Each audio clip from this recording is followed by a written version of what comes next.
kebetulan tadi kita udah usaha sampai ke dalam, jadi Pak Imannya tadi udah sempat ketemu.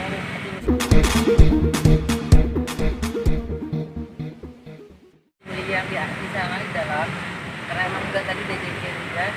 Kebetulan apa? Gimana tadi karena perihal COVID ya, perihal COVID sehingga si Vicky masih diisolasi 12 hari.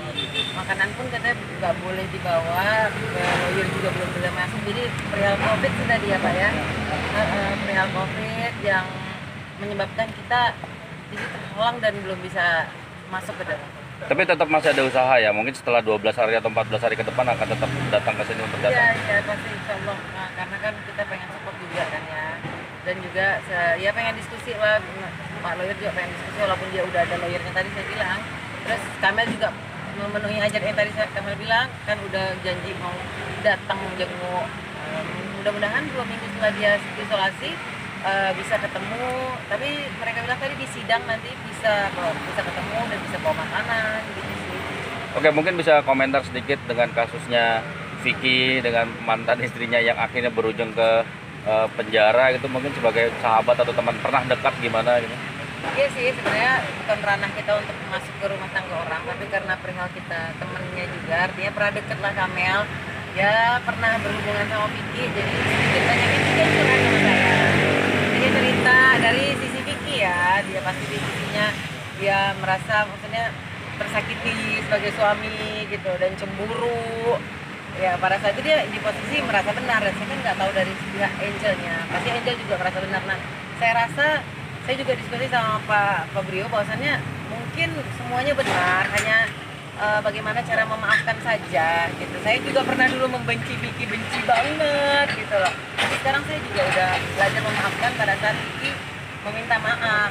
Saya merasa ya saya merasa ya sudahlah, itu masa lalu, walaupun dia bandel ya udahlah gitu, karena dia Tuhan aja memaafkan, apalagi saya yang manusia. Makanya saya pengen sih berdua itu jangan ribut-ribut di tengah-tengah pandemi kayak begini, biarlah mereka damai gitu ya Pak ya. Saran Bapak gimana selain Win Pak? Sama kan ya? Sama intinya sama. Jadi kita maunya si Vicky sama si Angel ini sama-sama kepala dingin, sama-sama bisa berdamai. Kasihan kan anak-anak juga. Ya, kayak saya dulu mungkin teman-teman tahu ya gimana saya bencinya.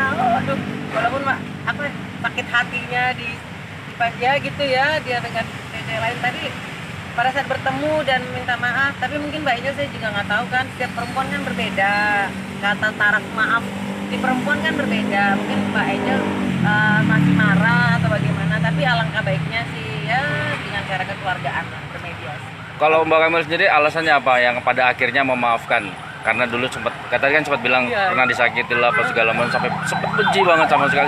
Sekarang tapi kok memaafkan, apa alasannya yang pada akhirnya bisa memaafkan? Ya, karena pada saat itu Vicky minta maaf langsung ke saya, terus juga komunikasi, sering kita komunikasi, apalagi waktu dia nikah juga masih komunikasi. Terus setelah dia udah lebih sering lagi kan intens berkomunikasi kan, karena memang ya sebelum kita bersama kan pasti ada taraf, walaupun bencinya 90%, ada 10% tahap kita kenapa bisa menjalin bersama, adalah yang kliknya gitu.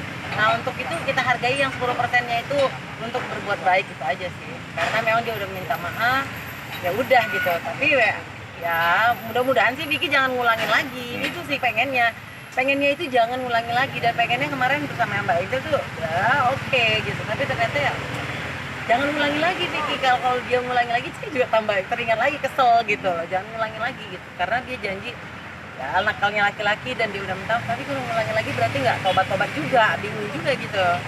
Gimana kalau bapak sini laki-laki semua nih ya? Gimana? Ya kan? Apa memang nakal laki-laki semua? Biar kayak para perempuan marah nih. Nah, penyayangan sih pada akhirnya Vicky sampai ke penjara begini. Ya sedih aja, harusnya orang belajar dari kesalahan ya Pak ya. Jangan mengulangi lagi, jangan jatuh ke lubang yang sama. Tapi kok dia masuk lagi gitu loh, apalagi dia katanya dia sering bilang sama saya, ayo Kamel aku dukung kamu gitu. Gimana dia mau dukung, dia di dalam? Bingung juga, apa semua perempuan dia dukung, nggak tahu juga ya.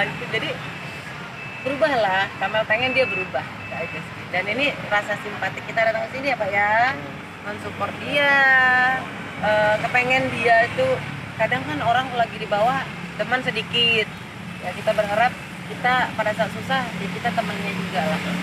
Ya. Kalau dari sisi Mbak Kamil sendiri ngelihatnya, ini kan ada pro kontra nih di kalangan netizen gitu kan, ada yang ngedukung Angel, ada yang ngedukung Vicky dengan alasan berbagai macam alasan ya. Kalau dari Mbak Kamil sendiri, kira-kira melihat kasusnya seperti ini, mana sih yang patut didukung gitu kan? Karena satu sisi ada yang bilang kalau dengan terpenjaranya Vicky di sini berarti memuluskan semacam perselingkuhan. Ada yang bilang katanya kalau yang ngedukung si siapa Angel malah justru sebaliknya gitu kan. Nah kalau dari sisi Mbak Kamil ngelihatnya, Saya nggak paham ya mereka nikah berdasarkan cinta atau berdasarkan drama. Itu dulu ya kan, dari awal niat nikah juga ya kan. Ya kan benar ya, karena saya sempat jadi korban juga waktu itu, sempat yang dicecet Vicky, terus akhirnya diundang salah satu station yang Angel nangis-nangis, untung saya nggak datang ya kan, kalau nggak saya dikirain pelakor juga, serem juga gitu. Nah agak-agak drama sih sebenarnya dari awal, tapi ternyata kalau memang benar nikah bagus ya kita mendoakan gitu. Nah kalau misalnya ada netizen yang bilang ini ya, memang kan sudut pandang orang kan berbeda-beda, makanya Kamel bilang ada yang mendukung, ada yang tidak, itu hak masing-masing gitu loh.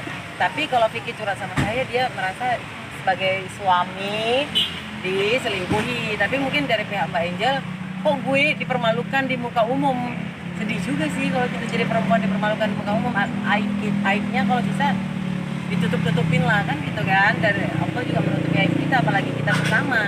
Tapi ya itu tadi, udah deh nggak usah mikir siapa salah siapa benar ya kan. Saya aja, kalau netizen kan akan selalu begitu, netizen maha benar. Saya yang nge-love keren gitu, keren pik, baru satu kalimat aja tulis keren, netizen menghardik saya, Mbak Kamel yang dulu benci banget sama Vicky. Saya bacanya juga shock, oh my god, tapi saya berlapang dada, oh makasih, saya jawabin satu-satu, makasih ya, makasih. Kan mungkin mereka nggak melihat, nggak merasakan, tidak yang menjadi diri kita, tidak yang menjadi diri Vicky dan diri Angel ya. Jadi biarlah netizen tetap benar dengan segalanya, tapi biar mereka, kita mendoakan aja yang terbaik, biar mereka jangan sampai ke jalur hukum lah. Kalau 4 tahun di penjara kan nggak lucu juga.